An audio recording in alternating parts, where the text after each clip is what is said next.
Teleaula Natal. Opa, olha nós aqui de novo. Eu sou o professor Erisvaldo, eu sou grandão e barbudo, estou aqui com a camisa do Maluco Beleza, Raul Seixas. E o meu sinal é assim, a mão fechada, passando para lá e para cá aqui na minha barba. O nosso tema de hoje é contracultura e movimento hippie. Próximo slide. O que vamos estudar? Começaremos com a arte psicodélica, o mundo do imaginário. Depois vamos para a cultura marginal, tudo aquilo que faremos, que não faz parte da tradição da arte mundial. Depois viajaremos pelo movimento hippie, pisaremos no Brasil, Tropicália. Saindo da Tropicália, vamos ficar todo parado.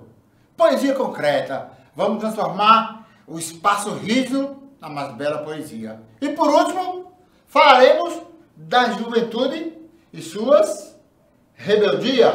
Próximo. Como eu disse, o nosso primeiro tema seria a arte psicodélica. Pronto. O nome História, extremamente colorido, pousando no universo. Essa é a primeira ideia dessa arte psicodélica. É você imaginar o colorido, o mais exótico, o mais estranho. Você. Aquilo que você achar. Mas eu tenho umas ideias estranhas, professor. Eu penso diferente. Pronto. Coloque isso no papel, transforme isso numa poesia, numa música. Pinte o mundo imaginário. Então essa é a arte psicodélica. E esse trabalho aí, junto com esse outro, é do artista plástico Raí Ramalho. Raí me deu esse presente. Olha o nome aí, Eris, como se fosse uma explosão atômica, rodeado de luz, trazendo todas as cores, toda a felicidade do mundo. Pronto. A arte psicodélica não é nada mais do que isso. É você parar, fechar o olho e criar o seu próprio mundo. Criar uma sociedade onde só você exista e as suas ideias, com todas as cores, com tudo que você imaginar, com todos os conceitos. Mande e jogue no lixo tudo aquilo que é tradição, que é normal. Desobedeça a todas as regras gramaticais, desobedeça a todos os princípios da pintura e faça o seu desenho. Raí Ramalho, artista Raí Ramalho, me deu esse presente. Um Eris psicodélico. Um Eris, quase uma bomba de imaginação. Obrigado, meu amigo Raí. Próximo slide. Para começar a nossa aula de verdade, vamos para a poesia, que nada mais rebelde do que a poesia. Aí eu digo, das feridas que a pobreza cria, eu sou o pus. Eu sou o que de resto restaria aos urubus. Por isso pus essa minha roupa carniça para trazer a minha desgraça à luz. Professor, o que danado isso significa? Quando eu digo das feridas que a pobreza cria, eu sou o pus, eu estou dizendo que eu sou o resultado de todas as mazelas. Mas eu não sou uma mazela, essas são só as minhas ideias. A minha roupa, por mais estranha que pareça, são as minhas ideias, são as minhas vontades. Aqui a gente vai descobrir uma coisa bem simples. Existe uma maneira clássica, tradicional de se vestir. Antigamente dizia, roupa de tal cor é de menina, roupa de tal cor é de menino. Isso não pode porque é coisa de menino, isso não pode porque é coisa de menina. No mundo da arte da contracultura, no mundo da arte psicodélica, no mundo dessa arte rebelde, tudo isso vai embora. Agora, por mais estranho que você ache minha roupa, é a minha roupa. Aquilo que você acha que é a minha desgraça, pode ser a minha luz. O meu poema doloroso não é a minha dor, mas pode ser a dor do meu irmão. Então, por isso que o Gilberto Gil diz, das feridas que a pobreza cria, eu sou o pus. Nada mais belo do que a poesia de Gil. Gil, junto com Caetano, faz parte de um dos movimentos da nossa aula, o tropicalismo. Lembra? Então, você agora a sua ideia estranha, o seu pensamento diferente, põe no papel, faça um desenho, faça uma música, faça um vídeo, faça algo com a sua arte. Não importa o que digam. Próximo. E aqui eu queria apresentar a vocês um livro, que vocês vão ver a imagem daqui a pouco. Um livro chamado Pé na Estrada, On the Road. Professor, o que tem a ver esse livro com o movimento que nós estamos estudando? Este livro, ele vai... O primeiro passo de liberdade da juventude. Não conta para ninguém não. Mas ser jovem é uma coisa muito nova. Ser adolescente é mais novo ainda. O seu avô não teve adolescência. O seu pai parece ter sido jovem. Mas adolescente é você. Conta para ninguém isso não, mas durante muito tempo, ser jovem não valia nada. Professor, o que é que acontece que de repente o jovem virou importante? O capitalismo, o consumo. Na hora que se descobriu que o pai gastaria mais dinheiro com o filho do que consigo, passou a dar a esse jovem muita importância. Na hora que se descobriu que a mãe deixava de comer para dar comer para o filho, e o pai deixava de comprar uma roupa para ele, para comprar para a filha, o capitalismo diz, oh, coisa maravilhosa! A juventude é maravilhosa para vender. E aqui eu quero que vocês percebam uma coisa importante. Essa rebeldia que nós estamos tratando nessa aula, nasce dentro da classe média, nasce dentro daquele que quer comprar. E o Kerouac, nesse livro, ele traz... Eu posso dizer que o Kerouac, que esse livro é o líder da geração beat. Quando a gente fala em beat, você já deve ter visto no cinema, os motoqueiros. E você não pode esquecer que tem um grupo famoso do nome Beatles, vem daí, da geração beat. O que é que esse livro traz de ideia, professor? Olha o que aqui o Kerouac diz. As únicas pessoas que me interessam são as loucas. Professor, os doidos? Não. Aqueles que pensavam diferente da tradição, aqueles que pintavam diferente, aqueles que escreviam diferente. Aqueles que são loucos por viver. Olha, o capitalismo trouxe uma coisa estranha. Parece que você tinha duas obrigações. Nascer, trabalhar, casar e morrer. E de repente aparece um grupo de pessoas que querem ter uma vida diferente. Querem viver em plena liberdade. Aí querem viver em sociedade, querem viver em novos grupos. Então, o Kerouac diz, as únicas pessoas que me interessam são as loucas por falar, as loucas por serem salvas e as que desejam tudo ao mesmo tempo. Lembra da música do Titãs? Tudo ao mesmo tempo, agora pronto.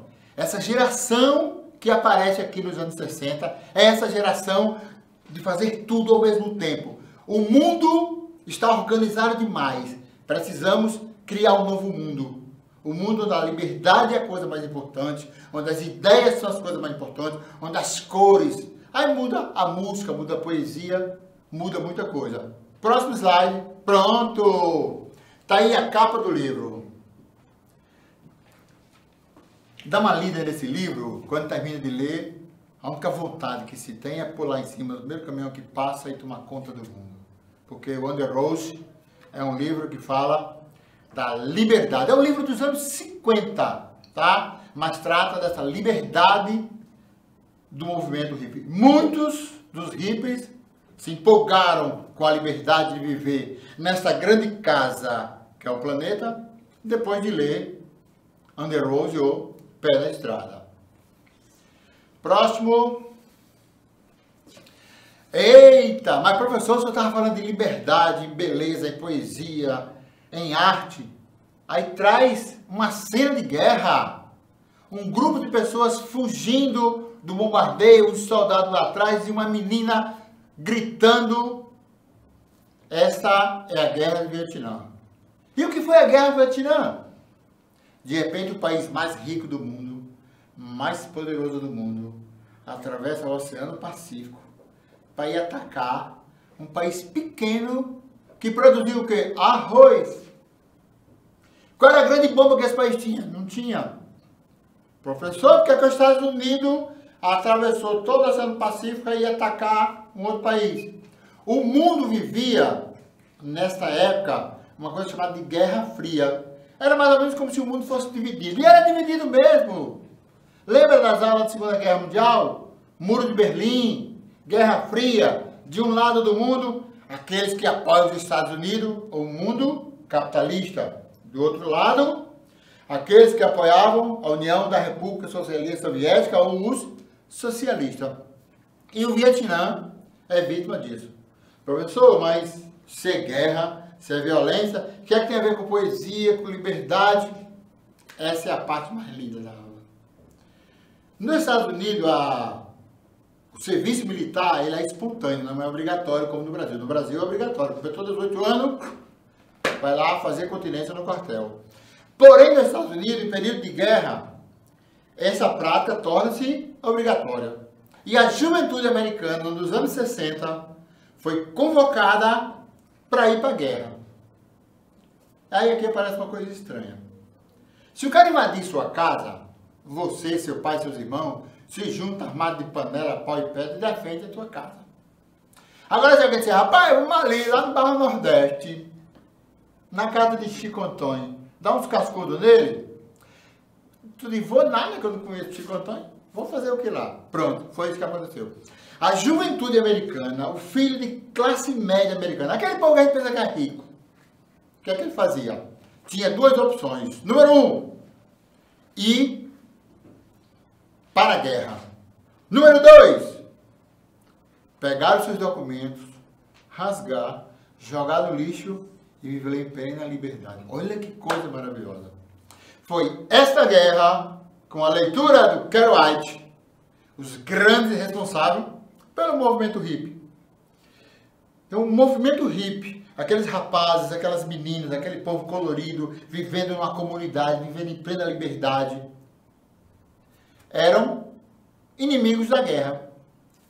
E aqui aparece um nome bem estranho, Kim Plum Plan, ou seja, essa menina que está na foto, continua viva, hoje tem 56 anos, mora no Canadá, e ela foi a vítima desse bombardeio da nação mais rica do mundo, bombardeando uma nação pobre. Para roubar o quê, professor? Nada. Para pegar o quê? Nada. Um conflito ideológico. Olha que coisa mais maluca. Os homens com ideias diferentes passam a matar uns aos outros.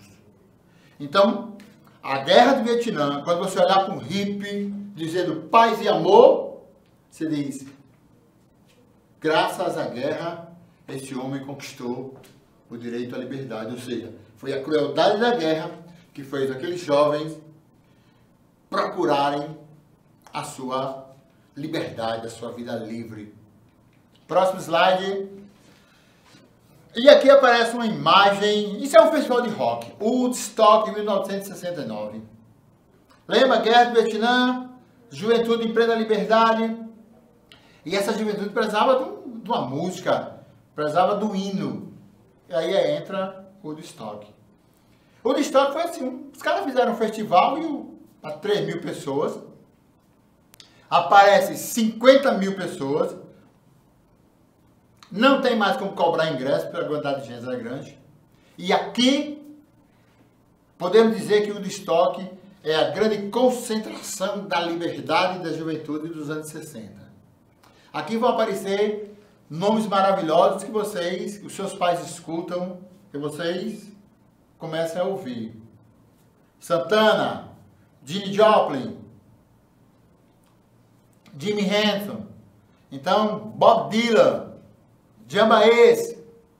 Então aqui o Woodstock é o grande festival de rock, o festival responsável pela propagação dessa vontade de liberdade da juventude. Então o rock and roll foi assim. O patamar ou a canção que ninou a liberdade dessa juventude que queria novas ideias, novo mundo, nova liberdade, nova maneira de vestir, nova maneira de escrever, nova maneira de pensar. Então, o rock and roll é a nossa canção de ninar. O rock and roll junto com o Woodstock, é o pontapé principal para que o mundo descubra Beatles, Rolling Stones, Pink Floyd. A partir daí, muita gente boa vai aparecer alimentando o nosso sonho de ser livre. E o rock and roll, quem escuta rock and roll não é ouvido não, é na veia, é na alma, é no coração. Próximo. Professor, agora aparece aí casal colorido. Parece mais uma imagem religiosa? Verdade. Então aparece ali judaísmo, cristianismo, budismo e Hare Krishna. Professor, o que é que tem religião com guerra, com liberdade, com juventude? Não podemos esquecer que nós aqui, que vivemos no Ocidente, somos uma família de tradição judaica cristã. A nossa família, um pai e uma mãe, é uma família judaica cristã. Quem vai à igreja tem a Sagrada Família, Jesus, Maria e José. De repente, aqueles jovens que leram o Kerouac, que foram para o Woodstock, que viraram hippie para lutar contra a guerra do Vietnã, descobriram que a família tradicional não era o bom caminho. O bom caminho era a comunidade. É aí que entra esta imagem, a influência do budismo.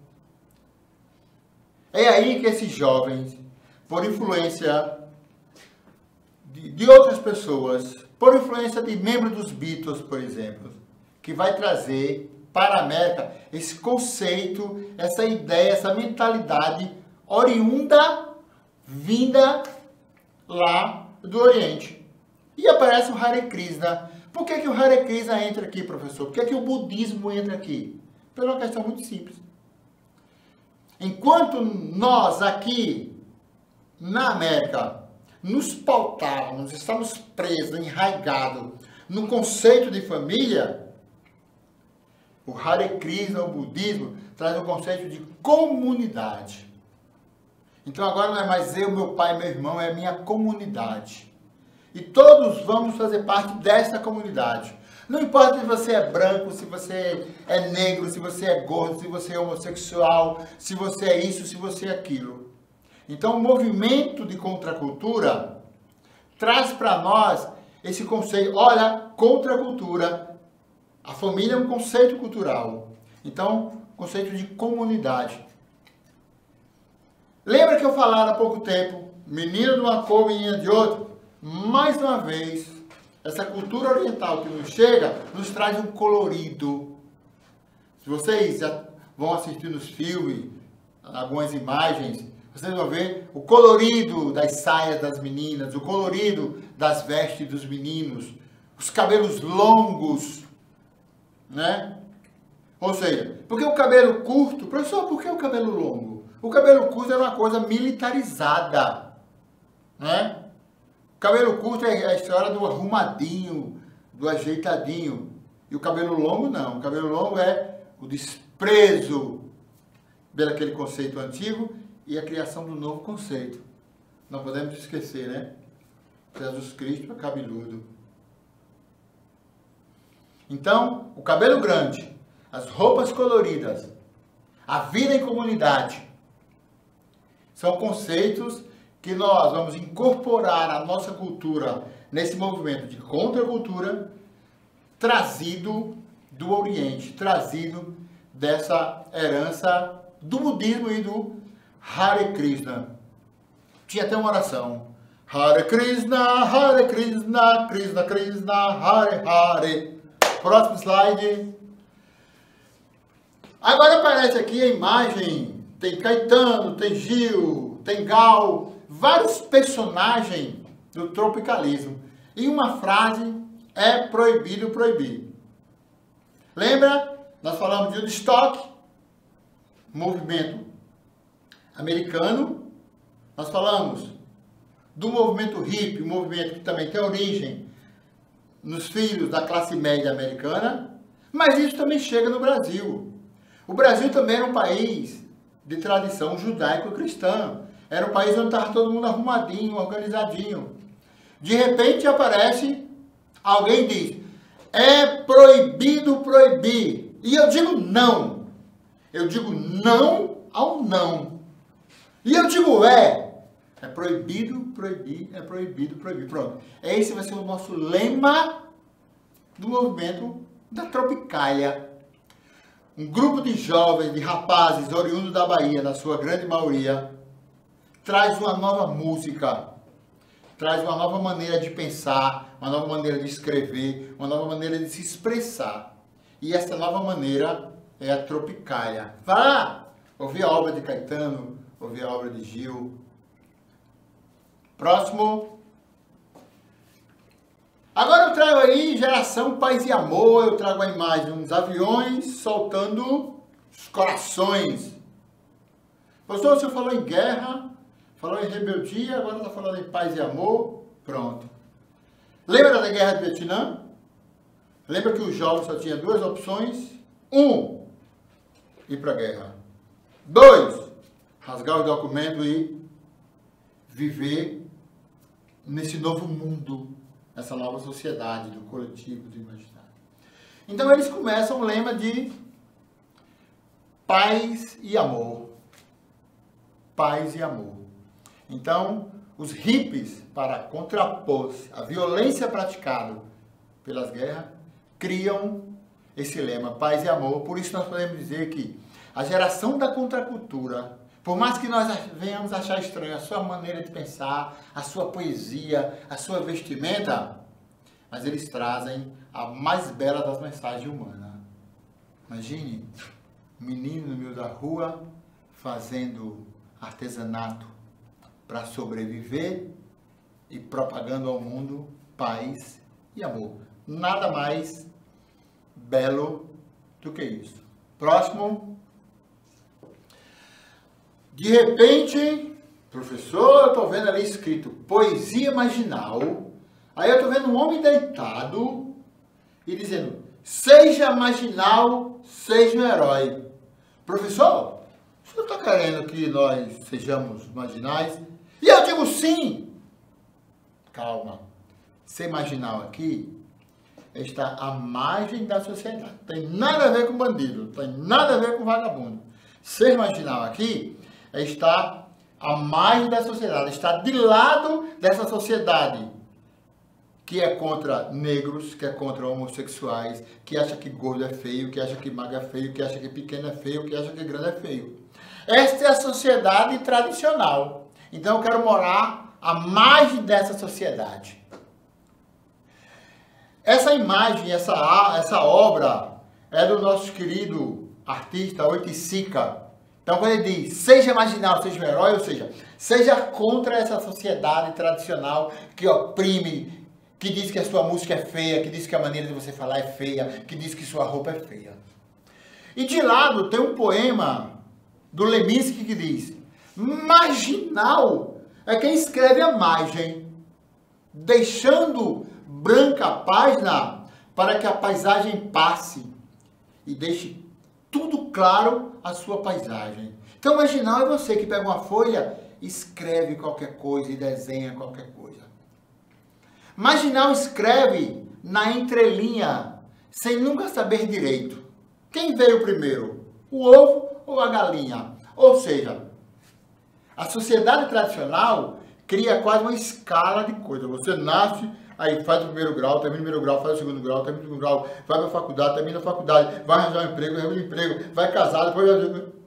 Ou seja, parece que você nasceu para seguir uma estrada para todo mundo.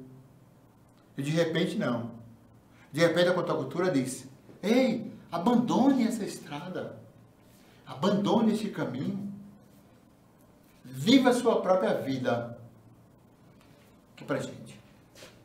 A única virtude que um adulto tem sobre você, adolescente, que a gente chegou primeiro e provavelmente vai morrer primeiro.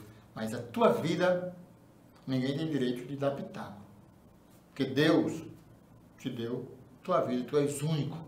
Por isso, faça a sua arte, faça a sua poesia, faça seu vídeo, propague sua maneira de pensar, propague sua maneira de vestir, propague sua maneira de viver.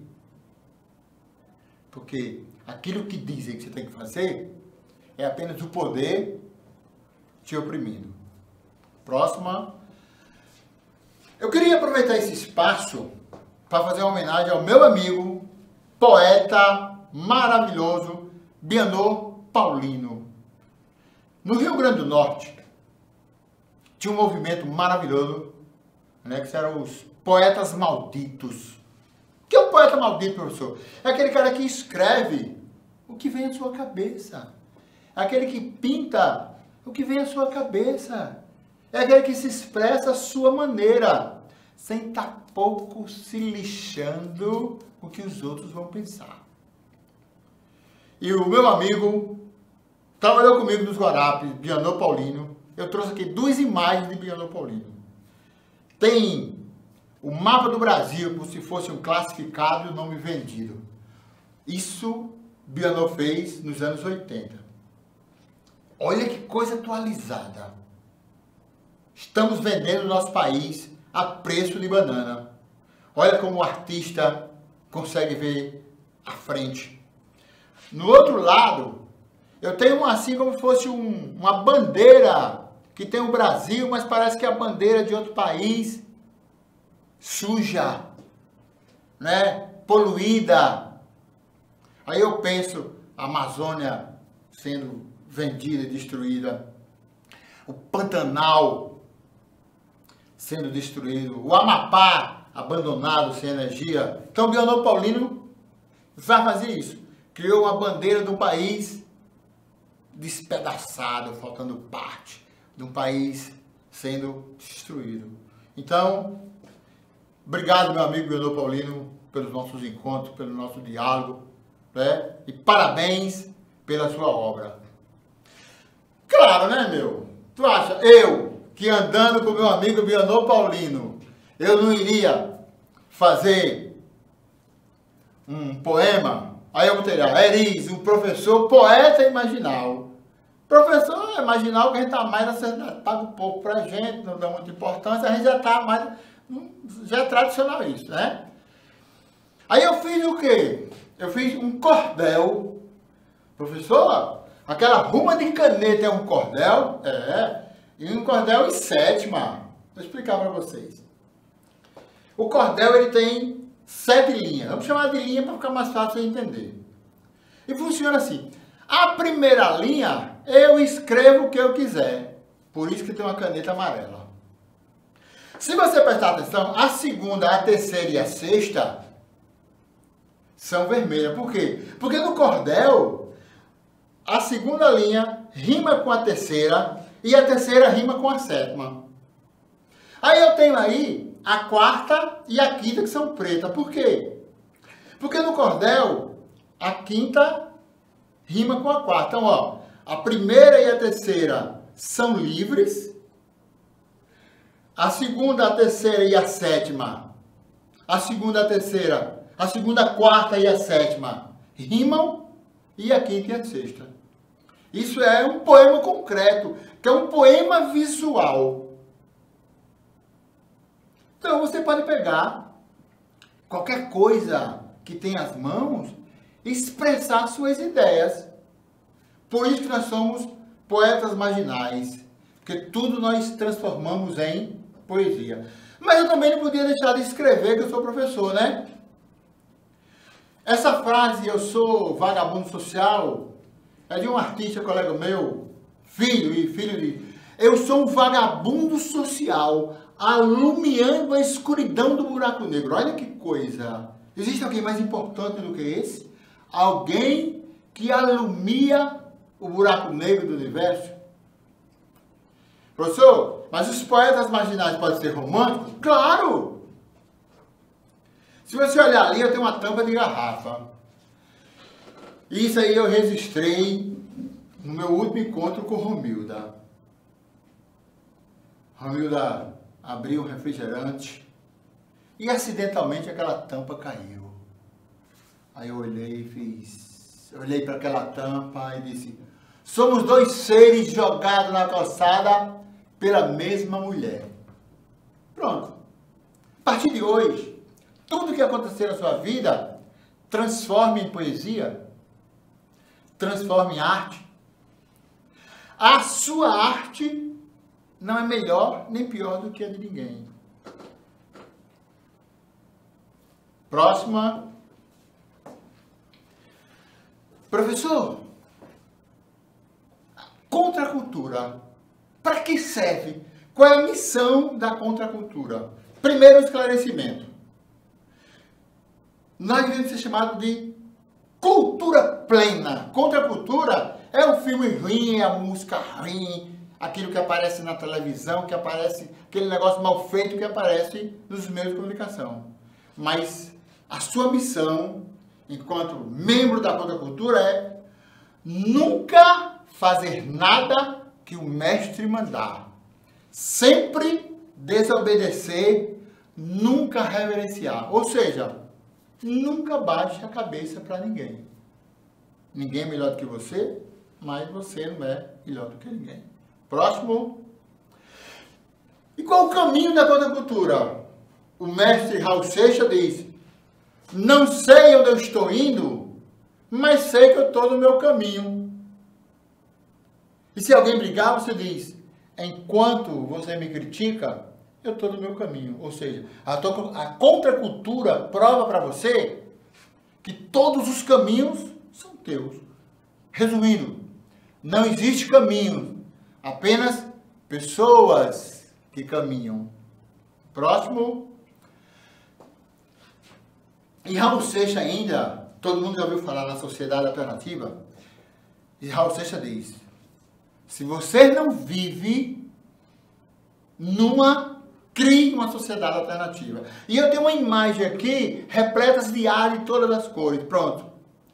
A sociedade humana são todos nós, brancos, negros, índios, gordos, feios, bonitos, maravilhosos, inteligentes, cultos, não cultos, analfabetos. Pronto. Esta é a sociedade humana. Então, crie sua própria sociedade alternativa. E, como último slide, para acabar nossa aula, eu queria agradecer ao meu aluno Vitor, que fez a imagem do professor Eris pedalando. E eu digo: não se preocupe com que tipo de arte você vai fazer. Apenas faça. Esta é a lei. Vitor, esse garoto maravilhoso, um garoto com inúmeras dificuldades, pegou e transformou a sua ideia numa arte. Fez um professor Eris ali, lindão, bonitão, pedalando. Então, dever de casa. Agora, pegue o que você tiver na mão e produza. E se alguém reclamar, você diz: esta é a minha arte, esta é a minha lei. A contracultura é você fazendo aquilo que sua mente mandar. Muitíssimo obrigado a todos e até a próxima.